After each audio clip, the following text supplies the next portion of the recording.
Un disque dur, c'est quoi? Salut, je suis Thierry de l'Informatique sans complexe, et cette semaine, encore une nouvelle vidéo de notre série sur la découverte des composants d'un ordinateur. Après la mémoire vive, voyons aujourd'hui une autre sorte de mémoire, le disque dur. De quoi est-il composé, comment fonctionne-t-il, et surtout à quoi sert-il? Découvrons-le maintenant. Dans la dernière vidéo, nous parlions de la mémoire vive d'un ordinateur. Elle permet au processeur d'exécuter des programmes et de stocker des données temporairement. Mais comment faire pour conserver des données même lorsque l'alimentation de l'ordinateur est coupée?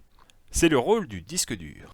Il permet en effet de stocker des volumes de données importants de façon économique. Grâce à lui, tu peux conserver les programmes, mais aussi tous tes fichiers, tes photos, tes musiques ou encore tes vidéos. Il en existe de deux grands types, les disques magnétiques, que nous allons voir dans cette vidéo, et les disques SSD à base de mémoire flash dont nous parlerons dans une autre vidéo. En effet, même s'ils sont moins performants, les disques durs magnétiques sont toujours très répandus car ils sont très bon marché. A noter qu'il existe aussi des disques durs hybrides qui combinent les deux technologies. Mais les prix des disques SSD baissant, ils sont de moins en moins utilisés. Avant que nous explorions comment tout cela fonctionne, si tu aimes mes vidéos, n'oublie pas de t'abonner et d'activer les notifications pour en rater aucune. Et pour m'aider, n'hésite pas non plus à cliquer sur le pouce. Un disque dur est composé de plusieurs disques recouverts d'un matériau magnétique. Cette couche magnétique sert à l'enregistrement des données.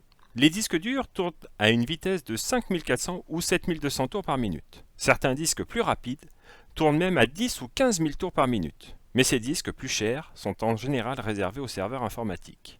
Des têtes de lecture et écriture se déplacent sur les disques. Avec la rotation, un coussin d'air de moins d'1 micron se crée entre le disque et la tête de lecture.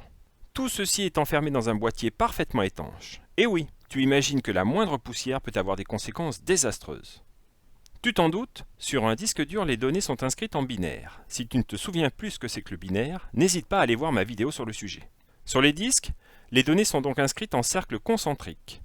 Des bords vers le centre, on parle de pistes. Sur un disque dur, le système d'exploitation ne va pas écrire les 0 et les 1 du binaire un par un. Il va écrire par bloc. Le disque est alors découpé de façon logique en secteurs. Leur taille est en général de 4 kilooctets. C'est-à-dire que sur le disque, un fichier occupera forcément un multiple de 4 kilooctets quelle que soit sa taille. Et c'est pourquoi si tu as beaucoup de très petits fichiers sur ton disque dur, moins de 4 kilooctets, tu vas perdre de la place. Pour fonctionner, le disque dur est relié à la carte mère. Il existe plusieurs types d'interfaces. Au début, les ordinateurs grand public utilisaient l'interface IDE et les professionnels le SCSI. Tu as peut-être entendu parler de SCSI en anglais. Ces interfaces ont évolué vers le SATA pour les ordinateurs grand public et le SAS pour les professionnels. L'interface SATA se présente sous la forme d'une prise comportant 7 connecteurs. Le SATA dans sa version 3 permet des débits théoriques de 6 gigabits par seconde. L'interface SAS comporte plusieurs formats de prise. Dans la version 4, le SAS peut atteindre des débits théoriques de 22,5 gigabits par seconde. Pour pouvoir comparer les disques durs entre eux, il faut pouvoir en connaître les caractéristiques. Outre, comme on vient de le voir, leur interface, de nombreux critères les différencient. Tout d'abord, la capacité. C'est le volume de données qu'un disque dur peut stocker. Il est en général exprimé en gigaoctets ou téraoctets. Autre critère, le taux de transfert, c'est la vitesse maximale à laquelle le disque dur peut lire ou écrire des données. Il est en général exprimé en mégaoctets par seconde. Et il est important aussi de regarder le temps de latence. C'est le temps entre le moment où le disque dur trouve la piste et le moment où il trouve la donnée demandée. Il est exprimé en millisecondes. Un disque qui tourne plus vite aura donc un temps de latence plus petit, mais coûte bien évidemment plus cher. Le choix d'un disque dur dépend surtout de l'usage qu'on souhaite en faire. Pour manipuler des gros fichiers, comme des vidéos par exemple, mieux vaut regarder les taux de transfert.